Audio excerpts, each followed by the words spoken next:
Rồi sau khi mà mình chọn tổ phó ký rồi, cái này là quy định của từng tổ và từng nhà trường nha. Chèn ấn ký văn bản này.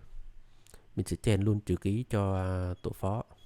Thì mình có là tổ chuyên môn này.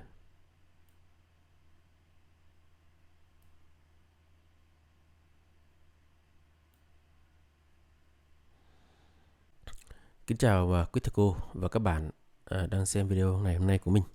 Thì trong video mới nhất ngày hôm nay thì mình sẽ hướng dẫn mọi người cách chúng ta trình ký giáo án trên eDoc. Thì trước hết mọi người chuẩn bị giáo án chuẩn chỉnh rồi. Sau đó chúng ta phải vào Edmat. Nếu mà chúng ta vào trực tiếp eDoc cũng được, nhưng mà như mình thì mình sẽ vào Edmat trước.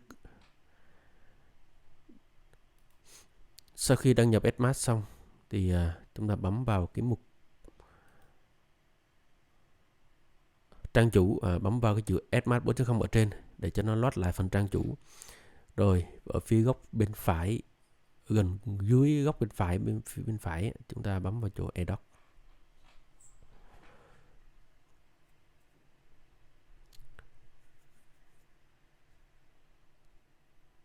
Nếu mà chúng ta đăng nhập chưa thành công thì xem lại ha. Còn khi đăng nhập thành công thì nó sẽ hiện ra tên tài khoản phía bên góc bên phải ở trên. Rồi chúng ta bấm vào cái mục số trình ký. Chọn số cấp theo thiết lập quy định, thì ở đây chúng ta bấm vào cấp trường.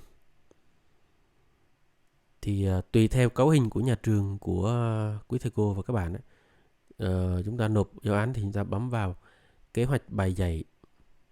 Cái này là nhà trường cấu hình nha, phân cấp quản lý như nào rồi cấu hình.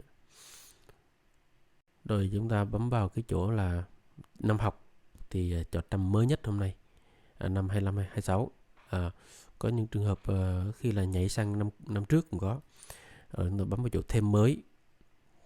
Đây có ghi ngày nộp này, ngày 7 tháng 9 này.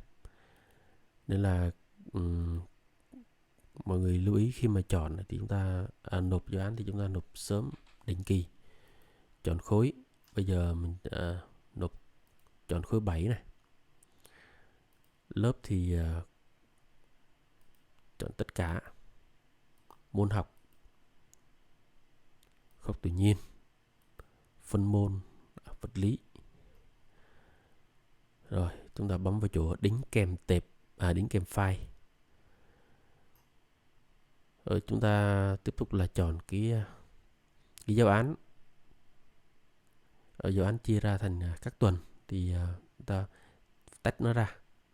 Đây mình tách tuần 1, tuần 2 này.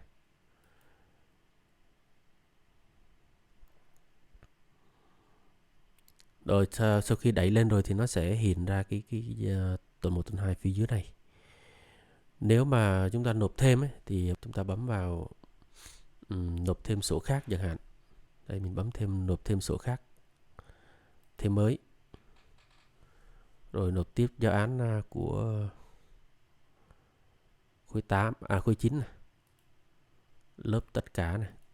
Rồi cùng chọn môn khoa học tự nhiên, phân môn vật lý. Rồi bây giờ chúng ta bấm chọn tiếp giáo án của cái môn khoa học tự nhiên, vật lý. Còn nếu mà không có nộp nữa, giờ tải lên 2 giáo án rồi, chúng ta không nộp nữa thì chúng ta bấm vào chỗ thêm mới và trình ký nha. Còn muốn nộp thêm nữa, bấm một, nếu mình dạy nhiều quá mình nộp thêm. Giờ thêm khối 9 tiếp, cũng lớp cũng tất cả luôn. Rồi mỗi môn công nghệ. Công nghệ thì không có phân môn, chỉ có môn công nghệ chính thôi. Chuyển qua giáo án công nghệ.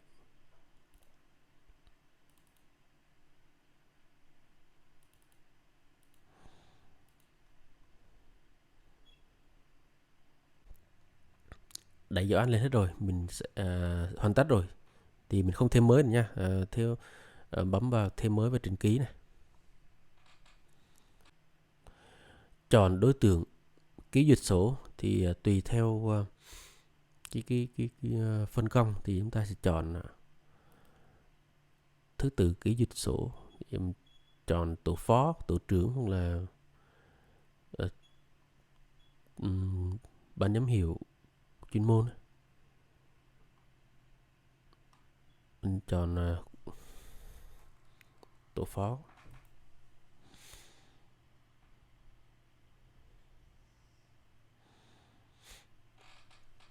Rồi sau khi mà mình chọn tổ phó ký rồi, cái này là quy định của từng tổ và từng nhà trường nha. Chèn ảnh ký văn bản này. Mình sẽ chèn luôn chữ ký cho tổ phó. Tổ phó chỉ cần duyệt thôi. Đó.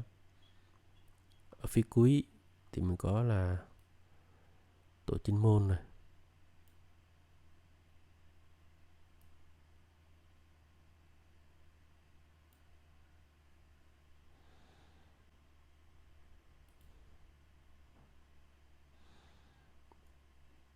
Cái này trình ký rồi, đăng ký số.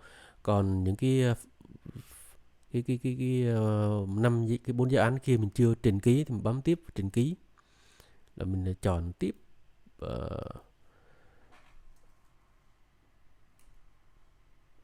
tổ phó của mình. Chèn ảnh ký văn bản vào, mình sẽ kéo xuống phía dưới cùng rồi bấm trình ký. Được 2 cái rồi, còn 3 cái này. Tiếp tục bấm trình ký ở dấu màu xanh này.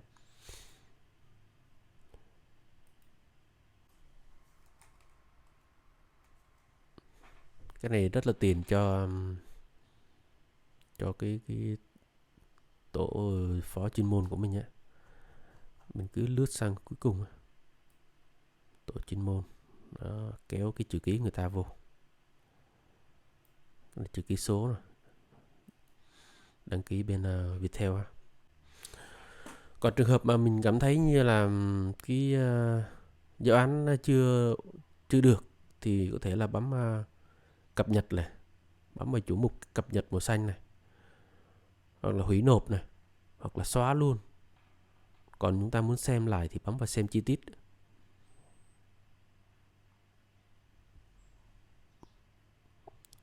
Cái này là đang chờ ký duyệt. Khi nào mà tổ trưởng ký duyệt xong thì ok. Đó là các thao tác mà chúng ta đẩy giáo án lên trên eDoc. Và cái này quản lý theo, nếu mà muốn nộp tiền thì nhà trường phải cấu hình và từng môn, để khi mà nộp thì nó sẽ theo thứ tự. Lúc mà mình tìm kiếm thì nó sẽ dễ. Rồi, cảm ơn mọi người đã theo dõi video. Có thắc mắc thì mọi người cứ comment ở phía dưới video nha, mình sẽ giải đáp. Nếu video này mọi người cảm thấy thú vị, bổ ích thì hãy cho mình một like, một đăng ký và một chia sẻ để cho mọi người cùng tham khảo. Và hẹn gặp lại mọi người trong những video sau.